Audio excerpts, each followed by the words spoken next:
बिस्मिल्लाहिर्रहमानिर्रहीम। मैं अब्दुल जलील शेख और आज हम जो है वो कॉन्स्टिट्यूशनल डेवलपमेंट को ही कंटिन्यू कर रहे हैं। तो अब सबसे पहले हमारे पास सवाल है कि Khwaja Nazimuddin was dismissed by governor general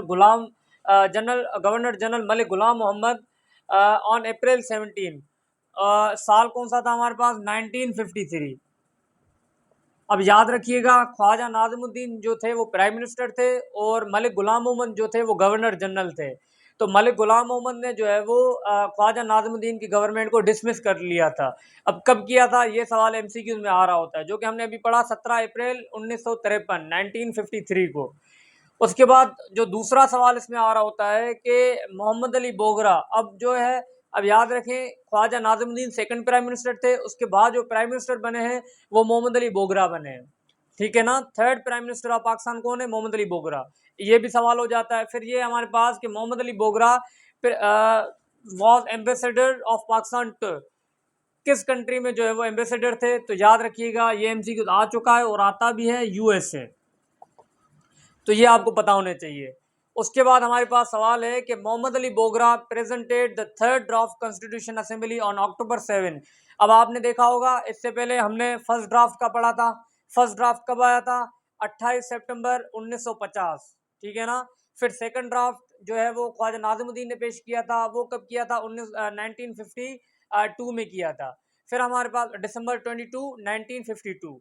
अब थर्ड ड्राफ्ट जो है वो मोहम्मद अली बोगरा ने पेश किया है, और कब किया है वो हमारे पास डेट यहाँ पे लिखी हुई है कि अक्टूबर 7 1953।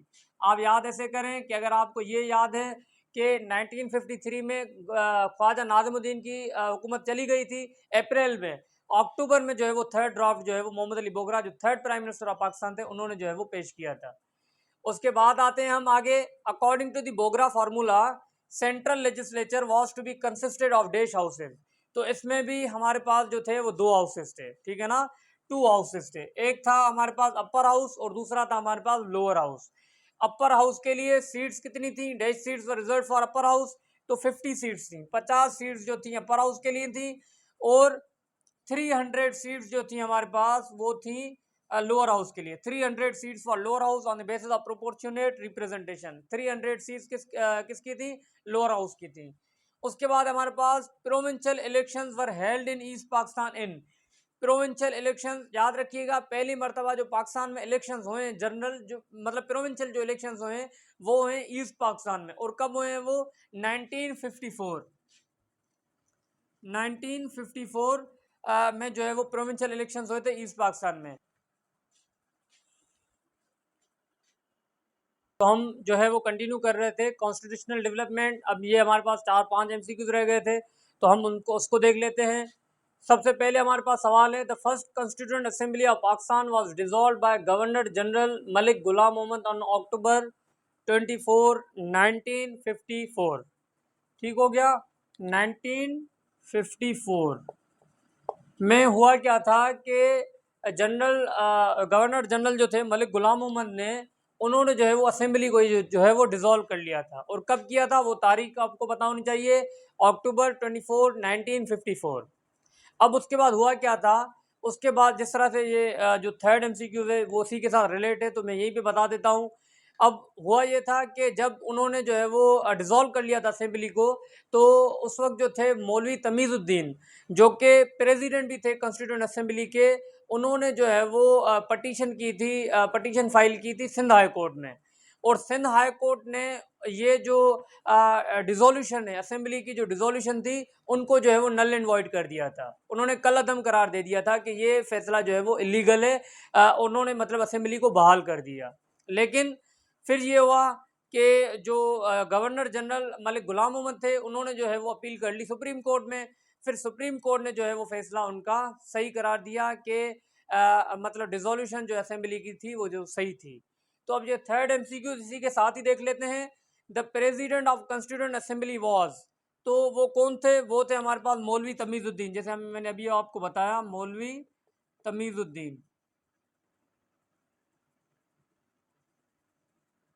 और ये यहाँ पे ये भी एक एमसीक्यू बता देता हूँ कि मौलवी तमीज़ुद्दीन जो थे वो प्रेसिडेंट थे कॉन्स्टिट्यूंट असेंबली के। और ये कब हुए थे इलेक्ट? तो ये जो है वो इलेक्ट हुए थे दिसंबर 14 1948। तो ये भी MCQ इस तरह से आ सकता है, तो इसको भी आपने देखना है। अब हु फाइल्ड पटिशन इन, तो ये सिंध हाई कोर्ट में इन्होंने अपील की थी। फिर आगे मैं आपको जिस तरह से बता चुका हूँ, विच डिक्लेयर्ड द डिसोल्यूशन इलीगल, लेकिन अगेन फिर वो सुप्रीम कोर्ट में हुआ था। सुप्रीम कोर्ट में फिर इस फैसले को भी कलअदम करार देके जो फैसला था डिसोल्यूशन वाला वो लीगल करा दिया गया था।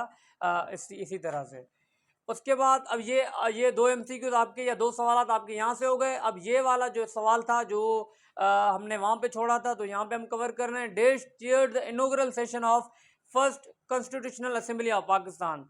तो ये हमारे पास जोगिंद्रा नाथ मंडल, जोगिंद्रा, या पूरा अगर लिखूं जोगिंद्रा नाथ मंडल, ठीक है, या जिसको बस JN मंडल भी बोला जाता है। तो इन्होंने जो है वो इनोग्रेशन की थी first constitution assembly of Pakistan. तो ये हालांकि सवाल आया भी है और आ भी सकता है, तो इसको भी आपने लाजमी देखना है। अब लास्ट वन है कि dash gave top priority to the fourth draft constitution which became constitution of 1956। ये इस तरह से भी आ सकता है या इस तरह से भी आया है कि जो 1956 का जो कॉन्स्टिट्यूशन था वो जब पास हुआ था तो उस वक्त जो है वो प्राइम मिनिस्टर कौन थे। तो ये उस तरह से भी आ सकता है, इस तरह से भी आ सकता है। तो ये थे चौधरी मोहम्मद अली, दोनों का ऑप्शन यही होगा। चौधरी मोहम्मद अली थे जो कि जो है इन्होंने टॉप प्रायोरिटी दी थी फोर्थ ड्राफ्ट कॉन्स्टिट्यूशन में, ताकि वो आगे जाके 1956 का वो कॉन्स्टिट्यूशन बन चुका था। तो ये कॉन्स्टिट्यूंट असेंबली ऑफ पाकिस्तान में हमने कोशिश की कि वो तमाम MCQ जो या तमाम सवालात जो इससे रिलेटेड हैं हमने कवर किए। इसके बावजूद और भी अगर आपके कोई सवाल है जहन में तो आप कमेंट सेक्शन में पूछ सकते हैं, हमें सजेशन दे सकते हैं। फिर इंशाल्लाह हम और वीडियोस बनाएंगे, नेशनल फ्लैग पे बनाएंगे, नेशनल एंथम पे बनाएंगे, इसी तरह से जो हिस्ट्री है उस पर बनाएंगे। तो हमारे यूट्यूब चैनल को सब्सक्राइब करें, लाइक करें, कमेंट करें, ताकि जो है वो हम इसी तरह से आपके सामने वीडियोस पेश करते रहें और आपको जो है वो पहुंचाते रहें। तब तक के लिए अपना ख्याल रखिएगा। अल्लाह हाफिज़।